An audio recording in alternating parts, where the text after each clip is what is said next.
We use that concept of half your body weight in ounces of water per day, not largely based upon scientific evidence. And the reason for that is just because the evidence inside of it for science is really tough to grasp. But that doesn't make it wrong in terms of what we've seen in practice that's been helpful for people.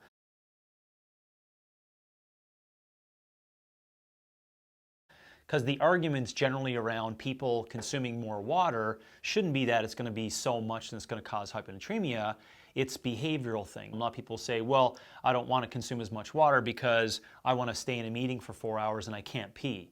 Well, that's an effing problem because you actually may need to have enough water to keep you hydrated enough for great mental acuity practice, your cells doing the job they need to do, moving blood effectively, having energy, real simple things to get through your day to day. A great book to read on how they come up with this idea around how much water should be drank in the day. The book is called Water, and then it gets you into the concept around sipping versus gulping, around even the research that they saw on having some water with foods and drinking it around foods. What happens in the cases of dehydration, that's one area you want to go. So if you're going to study hyponatremia and you're going to bark about that and scare the shit out of everyone about it, you should also have just the strength of an argument around what happens when you're dehydrated and what that looks like.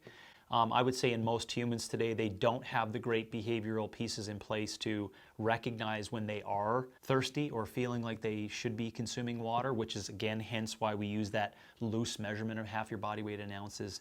But to say that you should be basing it upon thirst, I really do think it could be an unhealthy practice. Some things you can look at is really just urine and frequency of peeing throughout the day.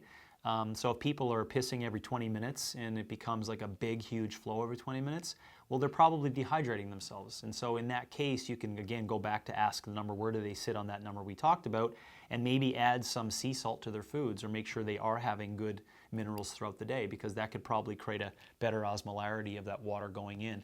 So the problem is when people drink so much water, they're just going to pull all those minerals out of all their cells and dehydrate those cells, and it can actually become catastrophic. So you want to be peeing, a number of times during the day, and it should be a fairly good flow each time. If you're racing to the bathroom every hour, you probably are over-consuming water, and it should have a slight color to it. And when it gets to that white color with large flow, and it's a lot in frequency, yes, you probably are moving towards a hyponatremic state. Pissing twice a day and it being big flow but really colorful, I would also argue is on the wrong side of the consistency with inside that. People are like, well, I don't want to piss 3 times in a day because it's tough for my lifestyle. Well, boo-hoo, it's going to put you in a dehydrated state. And we don't really talk about the lag time that comes into place when people are dehydrated. And there's this lag time of people being dehydrated for a couple of days possibly, even if their behaviors are off and they're like, well, I wasn't really thirsty, and they get dehydrated. You can get, a decrease in performance, which can be directly connected to mental acuity for people who are just walking around trying to navigate this thing more appropriately. You're going to get decrease in mental acuity for lag days afterwards for people being dehydrated over a period of time. Instead, we should look at facts of what people have done for a really long period of time that are general health measures.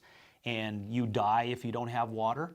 And of course, you can die if you drink way too much water. But I can tell you there's a million X times more cases where people died because they didn't have enough water as opposed to them having more.